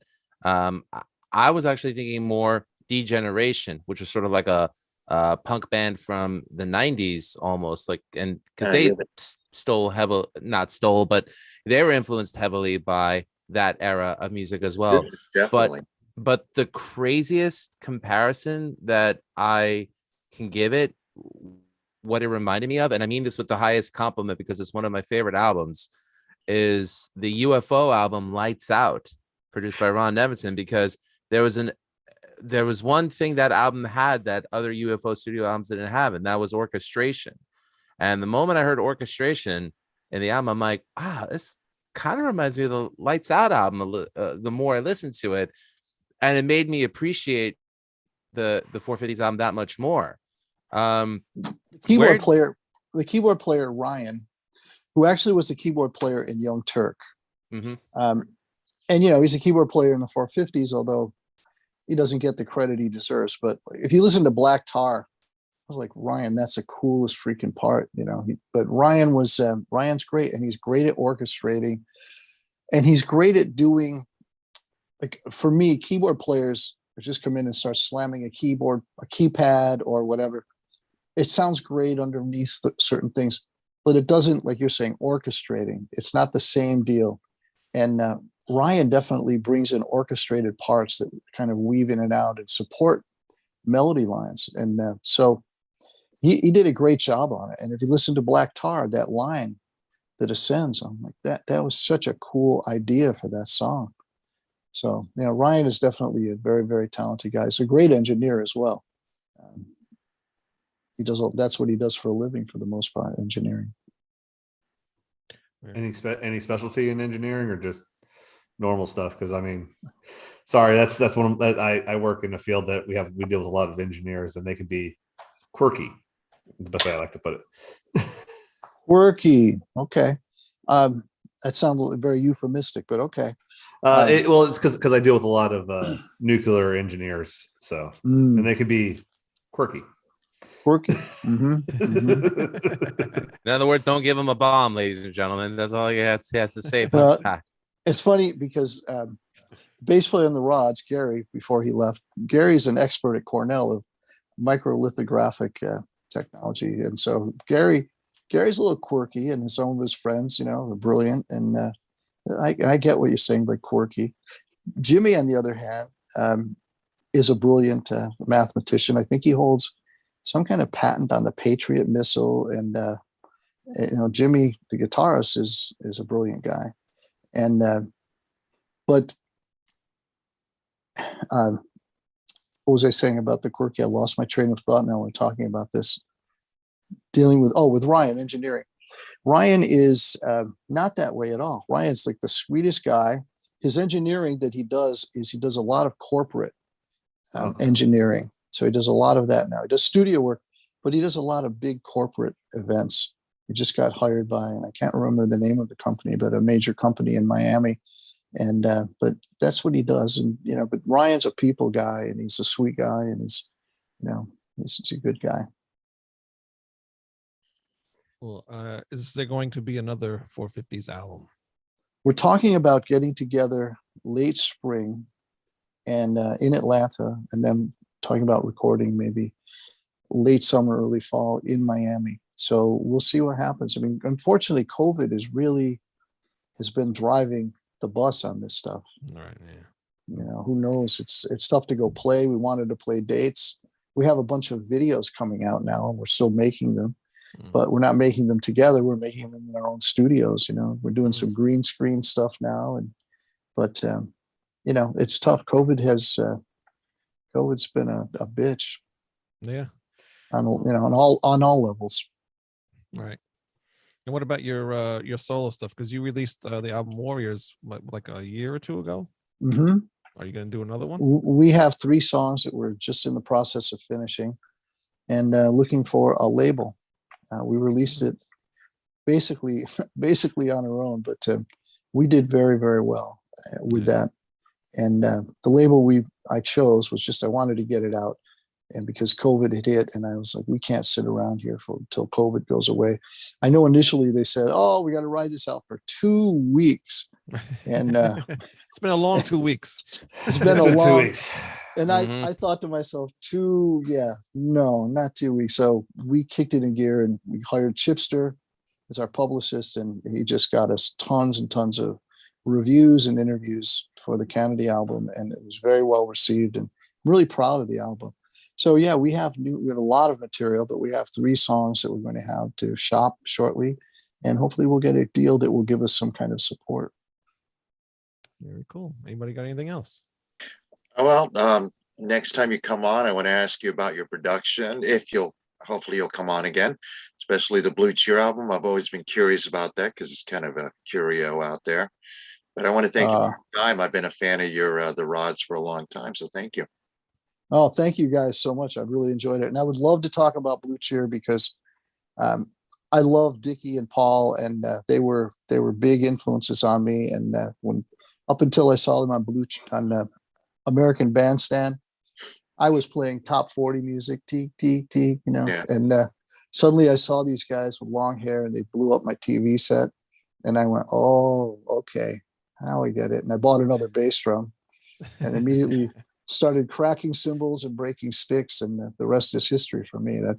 Hasn't stopped. Of course, I don't break sticks or crack cymbals now because I eventually learned some technique. But yeah, I'd love to talk about Blue Cheer. I love those guys. Well, we got plenty of time. You can do whatever you want. Oh, If you have to go, then No, we can no, save no. it for another time. But if you want to talk, go ahead. There's no Yeah, I'm problem. just curious. How did you get involved? I was the That- Beast is Back, which they since released, was the best of Blue Cheer Megaforce years, which is interesting because they only had one album on Megaforce. and one album, but right? what was it like working with? Yeah. Well, How did you get involved with them, and how did you get Johnny- power working with them? Johnny Z was the one who brought me into that project, and Paul Curcio and I were supposed to co-produce. And Okay. now Paul Curcio has passed away. Paul Curcio managed Music America, where we had recorded the first Metallica album was recorded there. Some of the Rods material albums have been recorded there. And so we were recording there, and I met the guys, and they'd, been my heroes, like those guys were. Paul Whaley, I loved his drumming, I listened to all those. I remember thinking, I remember I was probably 15 and 16 around the time those guys were, I was buying those albums. And I remember they recorded on the pier, and I thought, oh, that is the coolest thing. They are so loud. They have to record outside on a pier. Outside Inside album, yeah. Right. Yeah.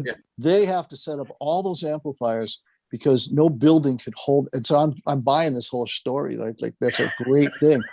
They set up outside with all those amplifiers facing out across the water because, otherwise it would just shatter windows.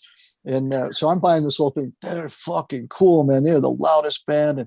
And of course the album didn't sound that great, but it was outside with all those amplifiers. So it was the coolest thing. But, I bought into that whole thing. But I always loved Dickie's voice. I love Paul's drumming. And so to meet them, like Paul had some problems with drugs. So Paul would have bouts of depression we talked about this. And I went through it when the Rods reformed and we started playing festivals overseas. But Paul was very insecure about his drumming. And I would talk to him about, you're an innovator. You don't need to worry about what other drummers play. You're an innovator. You're the original. You need to just, whatever you hear and you play, that's it. That's the cool shit. Like, don't have to worry about what would somebody else play because they're probably copying you.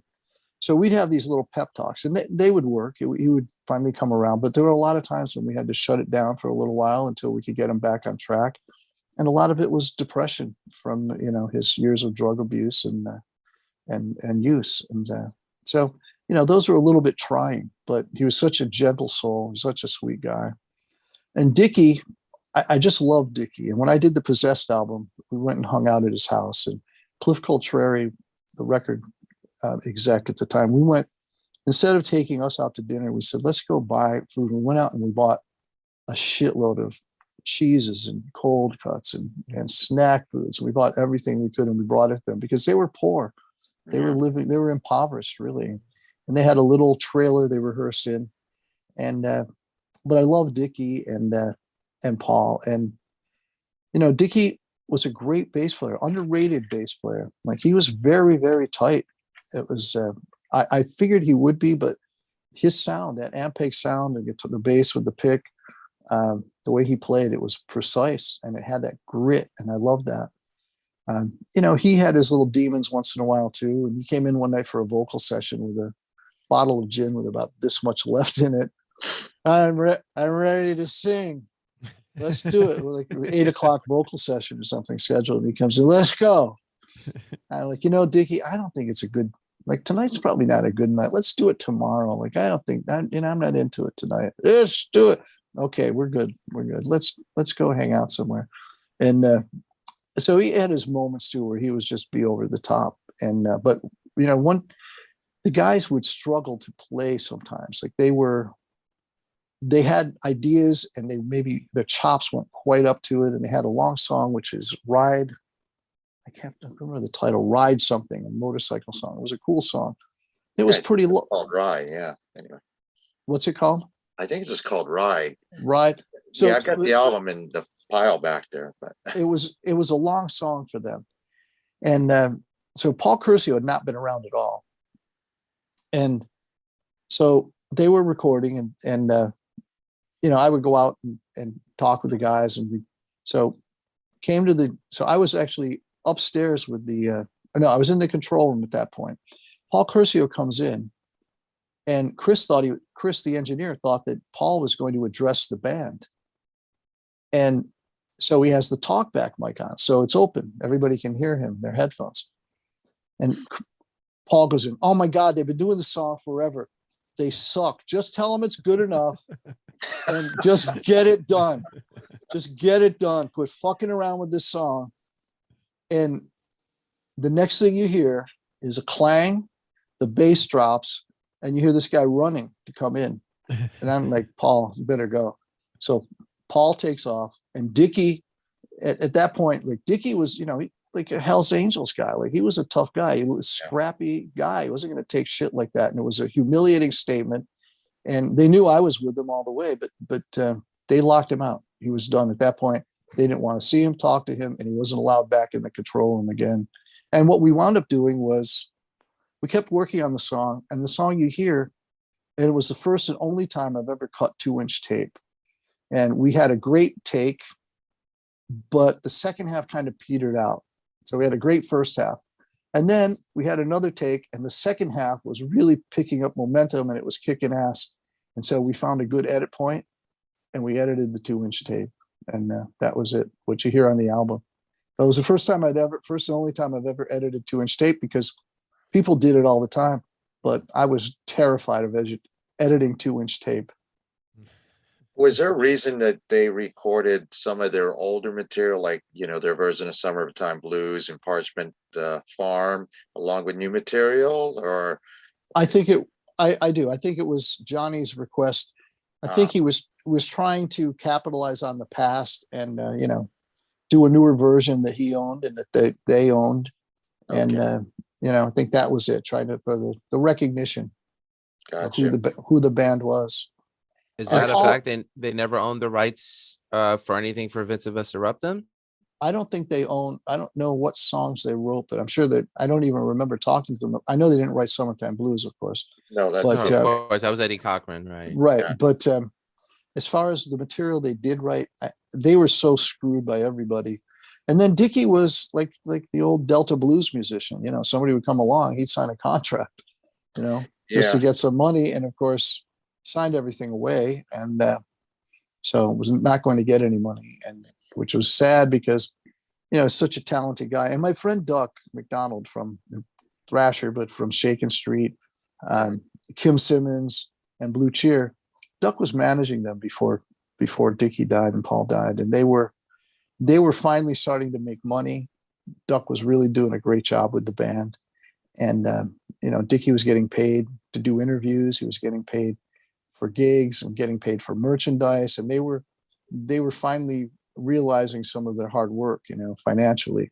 Yeah. And it's a shame that both of them, died, and they didn't have a few more years to cash in on their legacy, because they deserved it. Thank you. I am a Blue Cheer fan, and As am I. Their career was interesting because the first two albums are heavy, and then they kind of go into this little psychedelic phase with Randy Holden, and then they sort of do a country rock thing, which actually sounded pretty good, but hard rock metal wasn't respected then, which is ironic now it is, but back then, they're like, those long-haired hippies, who cares about them? Irony. They're now respected. That's right. Yeah. But thank you. I was a fan, and I'm a particular fan of that album. Matter of fact, we used to cover Nightmare. She's a Nightmare because I had a crappy amp set, and I go, I can get that sound. That was, that's probably the takeaway from that was Paul Ranier came in. Was it Paul? Yeah. Really nice guy, really good guitarist. But he came in and he had a very flanged out sound, and it was hard to get. The Blue Cheer that I knew had that, and I know that Lee played out of tune and his whammy bar was all over the place, and the stuff was just nasty out of tune. It was also freaking awesome. It was just awesome, incredible. To get someone in tune, it would sound terrible. I like it the way it sounded. I do too. It was so heavy, and so it's like what is it? Heartbreaker. What's the song? But John Paul Jones and Jimmy Page are not in tune with each other, and it makes it sound huge because they're slightly off, out of tune. But anyway, so I was expecting that kind of in your face, heavy tone, and so he came in with a flangy kind of tone and tried to work with those. But probably my biggest disappointment was that, and that was the modern sound at that point in time, but it wasn't the Blue Cheer sound, and so I tried to work with it, but I would have preferred going back to more of that Lee sound. And I know some people just think he was the worst guitarist, but he was awesome for what they did. He was awesome, in my opinion. Look, any band that's billed, they're so heavy they'll turn the air into cottage cheese. That's cool. Mm-hmm. Yeah, they had all those amps on the dock because they couldn't be facing buildings, and I was like, yeah, those guys are heavy. Good stuff. Well, I wanted to piggyback on something you mentioned before. You mentioned Shakin' Street. If nobody knows who that is, that was Ross the Boss's band post the Dictators pre-Manowar. And as most fans of metal, especially Manowar, know, you were the original drummer in Manowar, having played on their demo. Of course, Manowar has gone on to be the American band that's like soccer. They're huge everywhere else but the United States. But I would have to say, of the material they've released post Ross the Boss's exit from the band, as a fan, I could say that I'm more of a fan of what Ross is doing now than what Manowar is doing now. But that's not to take away anything from their first 5 albums. Do you still have a relationship with any of the members of Manowar? I have a channel of communication to Joey. He wished me good luck on my new album. I sent him a link for it, and Ross and I, we talk, not all the time, but we talk regularly. We have a good relationship. I love Ross. I think I totally agree with what you're saying. Ross was the catalyst for that material. He wrote great material. Shakin' Street. Ross is a guy who's really, and I hope he gets more recognition than he gets. I hope that Ross the Boss Band, the RBT band, continues to rise, because Ross is a great guy, but he's, the Dictators, legendary stuff. And the same with, Ross's new stuff is fantastic. And I think his stuff with Manowar is legendary as well. And, I know that being in a room with Eric, Joey, Ross, and myself, we were the genesis of that, what became Manowar. I know the power and the just incredible, how incredible that we were with that. And I have some recordings that I made that show that power. The demo kind of sucked the life a little bit out of it because of the way it was recorded, but it was powerful, and the band was phenomenal. And of course, the band went on to be huge worldwide. And as you said, they are still huge worldwide, except in America, which is not surprising to me, because America is really, the pockets of metal are diverse and they're spread out in this huge country, and it's tough to bring it all together.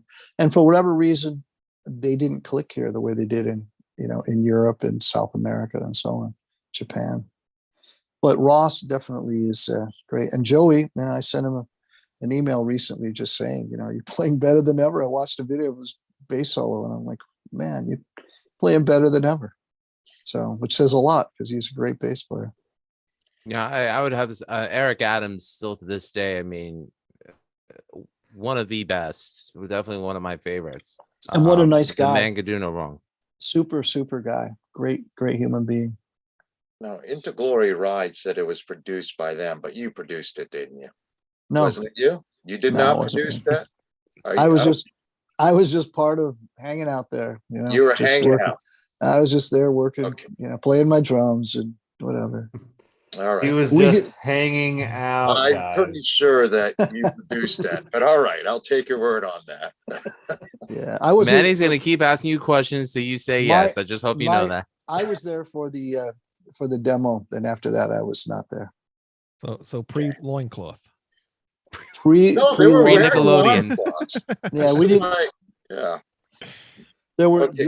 I can tell you there were no loincloths. I can tell you that there were basic. There's a Ba- picture that I see on the internet every once in a while. That's of Manowar. Do you recognize this picture? Oh dear God. Let's They're see, not wearing you- loincloths. Mano Can you see dance. it? Wait, that's not Manowar, right? It's not Let me see. Manowar. It's No, they it's say it is. That no, is Eric though, second to left. It That is And Eric. that's That was- Joey that was- on the far right. yeah, that was something prior to that was some concert band they had, some touring thing, whatever, like a Godspell or something. I don't know. All right, well, there goes that rumor that everybody thinks that's Manowar, and nobody believes that. So that's okay. Good. Now I know. Hey, the they had truth. to make a living somehow, but they weren't Manowar then. Yeah. All right. Good to know. Hey, we all have a past, you know, it leads us. Yeah, But of Joey course. was recording All Men Play on 10 at Pyramid with Alex, and you know, Duck and I were there, and they were like Joey had his vision from day one. Mm. Like he was always heavy. He knew where he was going with Manowar. And I remember calling me and telling me about the name. I finally got the name. It's the greatest fucking name ever. Manowar. Well, the So- Ross the Boss is interesting because you pointed out he was in the Dictators, and he was Shakin' Street, which had more of a punk, what would now be called indie rock vibe. And then you go to Manowar, which is, you know, did power metal even exist a term in 1982 when that first album came out? But they definitely, I would say, pioneered that style. Yeah, I would too. Yeah. And lyrically, you can hear bands that took a lot from them. I mean, they made it their own thing. So I think I have mixed feelings about Manowar. I like them, but I think sometimes they take themselves too seriously. That's my opinion. But I do like them. But I think as an influence, I think they're overlooked. And I think they're overlooked mainly because of image, not because of music. And that's just my opinion. You know. I agree. Lyrically and musically, I think they influence a lot of bands especially out of Sweden and Oh, absolutely. you know, all of Europe really, and South Okay. America. So they deserve a lot of credit for that, which, you know, I agree that maybe the loincloths overshadowed some things, but you know, in the long run, that'll fade away, and you know, music will be the thing that stands the test. But I do agree that I like Manowar all across the board, but the stuff I like the most would be what Ross had his hand in. It's not because, you know, I like Ross. Ross came to play in New York. We were talking, and I said we're playing at not the Iridium. Where were we playing? But anyway, somewhere in New York. And he goes, maybe I'll come to the show. I go, bring your guitar. He goes, okay.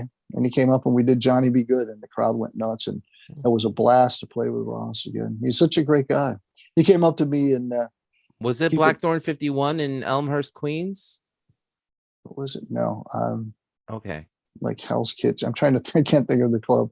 But when we played Keep It True, this guy, Ross was the surprise guest, secret guest, right? And they killed it. They were phenomenal. But I'm backstage getting ready to go on. Girl School is playing, and we're going on next, and I'm getting my drum kit together. And this hooded figure comes up to me, puts his hands around me from behind, gives me a bear hug. You know, it was Ross. Like, made some comment or something. And I was like, what the fuck is this guy? And I turn around and went, Ross. So, but he's such a great guy. And, you know, I think he deserves to get way more recognition for his contributions than he has to date. But hopefully that'll change. I believe so. All right. Anything else? Everybody good? Just one last thing I want to say. What's that? Kill 'Em All is one of the best produced albums ever. Thank you, Paul Curcio. Thank you. That's it. Oh, so let me just say nothing against Paul Curcio. Chris Bubach, if anyone, it was Metallica and Chris Bubach. Paul Curcio, not involved. Wow. I take it back, but it's still one of the best produced albums ever. Thank you very much. Well, I Well- just want to thank you again, Carl, for not only Yeah. telling me your Blue Cheers story, but for coming on. And like you said, been a fan for a long time. So thank you. Yeah, Thank man, you guys. This has much been respect fun. to you. Yeah, no, I really appreciate it. I appreciate the support, and it's been fun. So I'd love to come on again sometime. And I appreciate you guys listening to the 450s because it's a different style, and Yeah. you guys really definitely delved into it, and I appreciate that. It That's a wasn't what lot I of- was expecting from you. That's for sure. So Yeah, but Yeah, good music no. is good music. You can't Yeah. deny it. Yep.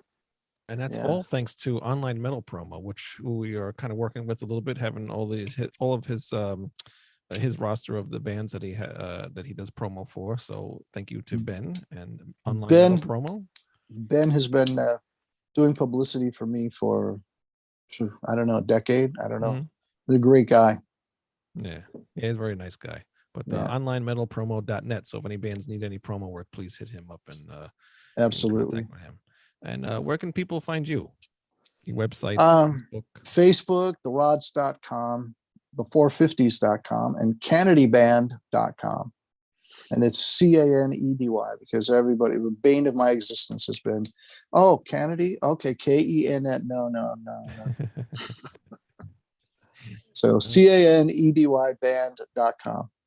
Very cool. And again, thank you very much for coming on. Had a lot of fun. And I wish you luck with the 450s and good luck on the next album as well. Thank you very in the much. future. And everybody go to ratsaladreview.com. Lou, do you have anything else for your shows? 'Cause I know you just put an episode out today, a new one. Yeah, well, it's a two-parter. Part one is up. I interviewed Mr. John Patrick Brennan, who is a producer and the main songwriter for the show The Last Drive-In with Joe Bob Briggs on the Shudder app produced by AMC. And he's also producer of the soon-to-be released Trauma movie, Shakespeare #Shakespeare Shitstorm. I ran into John actually at the Clutch concert back in October, and we caught up, and I said, hey, if you ever want to come on the podcast and promote what you're doing, I'd love to have you. So the first episode was very trauma related. In case anyone doesn't know out there, Trauma, that's the film company that released Toxic Avenger and Class of Nukem High. And the next episode is going to be more Last Drive-In centric with elements of trauma in there. So he was a blast, and it was great to have him on. You can catch that over on the Music is Live podcast channel, and go to musicislivepodcast.com. And I just wanted to say the last week has been rather a crazy one for me. The guys know that unfortunately we lost my mother on Wednesday, February 2nd, and Wayne, Manny, and James and Greg were kind enough and understanding to give me my privacy and let me take care of what I had to take care of.